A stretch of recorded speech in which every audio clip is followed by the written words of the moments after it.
This conference will now be recorded. Hey everybody, this is Dr. Doug Smith. It is 2:30, time for our 2:30 Monday through Thursday podcast. This is the podcast where you will hear the science about what actually happened in the opioid crisis. The actual science. That's what we do here. We do science, and what we've done recently is we've gone through both of our citizens' petitions. The law requires that the FDA responds to a citizen's petition within 180 days. And the first citizen's petition was submitted on December 16th. And so yesterday we got our response back from the FDA in a letter addressed to me. And the letter is nothing short of amazing. It just blows my mind. This is a game changer. And we'll be talking about this letter a lot. And one of the things that I wanted to point out about this letter today is who signed it. And you can see the letter on top there. And it says, sincerely, Carol Bennett. Carol Bennett. Now, who is Carol Bennett? Well, you can tell from her signature. She is the Deputy Director for the Office of Regulatory Policy at the Center for what's called the Center for Drug Evaluation and Research. That's what's called CDER, the Center for Drug Evaluation and Research. And Carol is signing this letter as a deputy director. Now, let me tell you right up front, that is a higher up in the FDA. That is a higher up. Okay, this is somebody who at least in their own view, I can assure you, they consider themselves quite important. And so what I wanted to do today was point out who this person, Carol Bennett person is. And so there on the bottom there, you can see the what's called an organizational chart, org chart. This is an FDA org chart, okay? And as you can see, and by the way, I'll point out this is from July of 2024, so this is less than a year old, okay? And you can see the director there on top. And then you can see Carol in the top left-hand corner. See where it says Director Carol Bennett.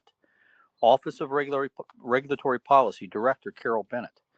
So this is a stunningly high up individual in the FDA. This isn't some mid-level bureaucrat. Okay, this is a decision maker. Okay, so this letter from Carol Bennett, this carries weight. Okay, this isn't some second, third, fourth level bureaucrat that sent us a letter. This is coming from the top. Okay, now I do notice that in July, Carol Bennett was the director, and that she signed the letter deputy director. So somebody in the interim got appointed as director. That's not unusual in these big bureaucracies. But this is a career bureaucrat, and this is an attorney. See where it says JD behind her name? This is an attorney. This is an attorney for the FDA. Okay, and now, again, let's emphasize what exactly Carol Bennett said to us. Okay, and the letter is very clear. There's nothing ambiguous about this letter. Okay, dear Dr. Smith, I am writing to inform you that the Food and Drug Administration has not yet resolved the issues raised in your citizen's petition received on December 16th, 2024. Your petition requests in part that FDA, quote, she pulled a quote out of my citizen's petition, quote, take every step possible to both stop the continuance of the genotoxicity in the population and supply the antidote to those poisoned who are experiencing the symptoms of the poisoning and thus are in danger of imminent death. And here's her reply. FDA has been unable to reach a decision on your petition due to the need to address other agency priorities. So imminent death just doesn't make the list, at least not your imminent death. Okay, your poisoning isn't a priority to the FDA. Your health is not a priority to the FDA. Your life is not a priority to the FDA. That's what this letter says right here. And notice, she's not denying you've been poisoned. She could have. She could have denied it. Wouldn't be true, but she could have denied it. She's not denying you've been poisoned. She's not denying you need buprenorphine. She's not denying that you're at risk of imminent death. She doesn't deny any of that. She just says none of those things are a priority for the FDA right now. That to me is nothing short of amazing. It's just amazing. I can't believe somebody would actually put that in a letter, but she did. And when you see a higher up do something like this, that's just sheer arrogance. That's what you're looking at right here.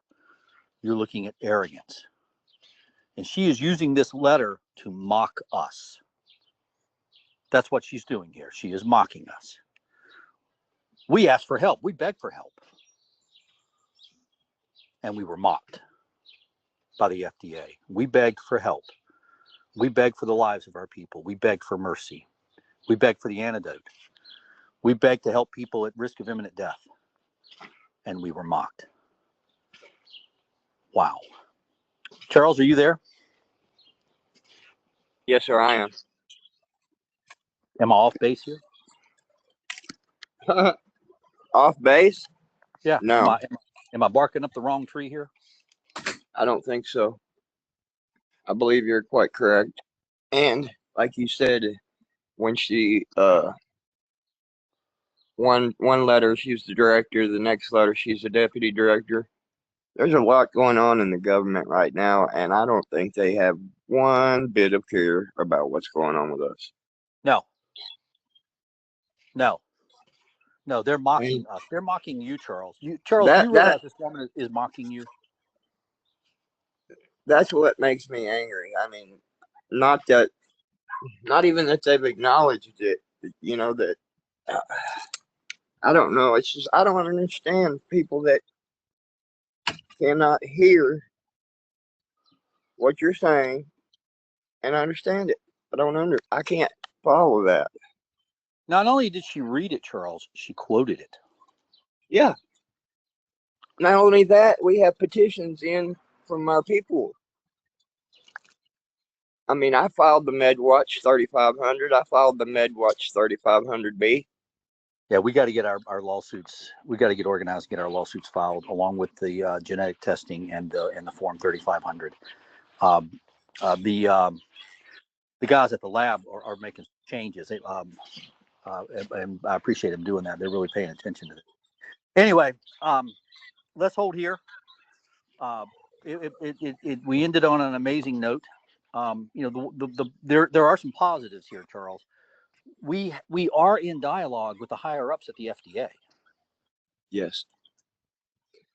But okay, wouldn't it be prudent for one of us to send that to Mr. Kennedy? Oh yeah. Why don't we? I think the arrogance. I think the arrogance alone in that letter would piss him off. How about we save that dialogue for Monday? How does that sound? Okay. All right. Let's hold right here. Hey everybody! Don't forget to like and subscribe us. I think Charles hit the nail right on the head, and I'm actually pretty excited about that. This woman handed us some ammunition. Anytime your opponent hands you some ammunition, you should say thank you. And so we will extend our thank yous to Carol Bennett for handing us a letter that may well help us get some attention from from Secretary Kennedy. I think Charles is right. Don't forget to like and subscribe us. Post this podcast on your social media and everybody else's social media. Have a great weekend, and we will see you Monday at 2:30.